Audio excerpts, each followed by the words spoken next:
Ready ready এই মুভিন ready ইনসান ready জান। আচ্ছা, আমরা বেশ কয়েকদিন দেখছি যে শিক্ষকতা প্রযুক্তি বিশ্ববিদ্যালয় সাধারণ শিক্ষার্থী এবং ছাত্রদলের ব্যানারে বেশ কিছু ঘটনা ঘটছে। আসলে ছাত্রদল ক্যাম্পাস নীল হতে চাচ্ছে এমনটা বন্ধন শোনা যাচ্ছে এবং এই ক্যাম্পাসে ছাত্র রাজনীতি নিষিদ্ধ করা হয়েছে এমনটা আমরা শুনতে পেয়েছি। আসলে হঠাৎ এই বিষয়গুলো কেন আসছে এবং ছাত্রদল ক্যাম্পাসে ইন হচ্ছে, আসলে বিষয়টা কী হচ্ছে? 5 আগস্ট পরবর্তী সময়ে তো আমাদের কারো রাজনীতি করার অধিকার ছিল না আর কি। আমরা যতটুকু জানি আমাদের ওই চর্চাটার সুযোগ হয়নি।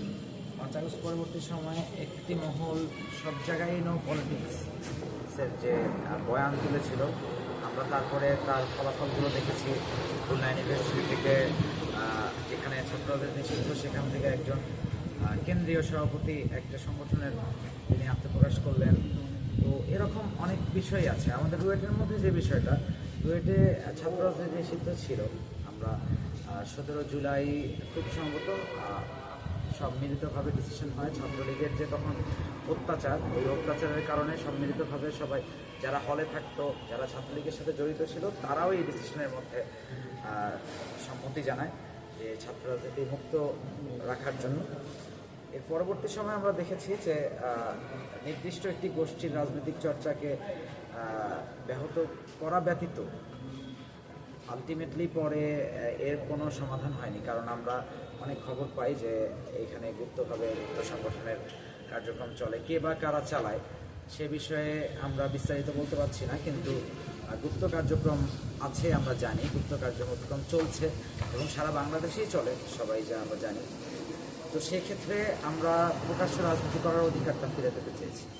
আমাদের এখানে বাংলাদেশের প্রত্যেকটা নাগরিকের রাজনীতি করার অধিকার আছে। যারা গুপ্ত রাজনীতি করছে তারা প্রকাশ্যে এসে রাজনীতি করুক, আমরা তাদের আমাদের সমস্যা নেই। তারা যদি এই চর্চা করতে চায় আমরা তাদেরকে সাদরে আমন্ত্রণ জানাবো এবং আমরাও প্রশাসনের কাছে এই দাবি তুলেছি যে আমাদেরকেও যেন প্রকাশ্যে এই রাজনীতি যে চর্চা তা করার সুযোগ যেন দেওয়া হয়। আচ্ছা, আপনি বললেন যে আপনারা প্রকাশ্যে রাজনীতি করতে চাচ্ছেন এবং আপনাদের যদি সুযোগ দেওয়া হয়, প্রশাসনের পক্ষ থেকে কোনো আশ্বাস দিয়েছে কিনা আপনাদের এখন পর্যন্ত যে আপনারা রাজনীতি করতে পারবেন কেন? প্রশাসনের পক্ষ থেকে যেহেতু এটা আইনি বিষয় এবং কিছু আইনি জটিলতা আছে, সেই বিষয়ে প্রশাসনের পক্ষ থেকে আইনিভাবেই এটি সমাধান করার কথা বলা হয়েছে। আমরাও আমাদের জায়গা থেকে চেষ্টা করছি যতদূর করা যায় আমরা এখানে একটা সমাধানে আসার চেষ্টা করছি। এটা প্রশাসনকে আমরা জানিয়েছি ইতিমধ্যে, প্রশাসন তাদের পক্ষ থেকে কোনো কিছু করার থাকলে করবেন বলে জানিয়েছে। যে আমরা দেখছি কালকে মধ্যরাত পর্যন্ত আপনাদের এবং সাধারণ শিক্ষার্থীদের ব্যানারে কালকে স্লোগান চলছিল, আমরা দেখেছি। সাধারণ শিক্ষার্থীদের ব্যানারে না, কোনো ব্যানার ছিল না আর কি। আমরা গতকালকের আগে একটা কর্মসূচি ছিল যেটা দেয়াল লিখন কর্মসূচি। আমরা ওখানে যে স্পেসিফিক কিছু শব্দ লিখেছিলাম, সেই শব্দের উপরে কে বা কারা, আমি কোন গোষ্ঠী বা কারা এই কাজটি করেছে তা বলতে পারবো না, কিন্তু কে বা তারা কারা ওই জায়গাটায় আমরা যেখানে লিখেছি তার পাশেই এবং তার সাথেই নির্দিষ্ট কিছু শব্দ লিখেছি এবং আমরা যে সেন্ট্রাল লাইব্রেরির সামনে যে লেখা লিখেছি তার উপরে একটি ব্যানার টাঙিয়েছে। তো আমরা এটা খুব স্বাভাবিকভাবেই ধরে নিতে পারি যে ওটা কাউন্টার হিসেবেই তারা আমাদেরকে এই তাদের কর্মসূচিটি পালন করেছে এবং তারপরে তারা একটি মিছিল নিয়ে রুয়েট ক্যাম্পাস থেকে রুয়েট ক্যাম্পাসের সেলিম হল থেকে শুরু করে বিভিন্ন হল প্রদক্ষিণ করে আমাদের জিয়া হলের সামনে আমরা কয়েকজন অবস্থান করছিলাম। তখন তারা জিয়া হলের সামনে অবস্থান নেয় এবং ওপাশ থেকে কিছু উস্কানিমূলক স্লোগান এবং কথাবার্তা বলা হয়। আমরা আমাদের জায়গা থেকে আমরাও স্লোগান দিয়েছি, কিন্তু কোনো উস্কানি কাউকে দিইনি এবং আমরা চেষ্টা করেছি যতটুকু হতাহত এড়িয়ে চলা যায় এবং হতাহত কোনো হয়নি।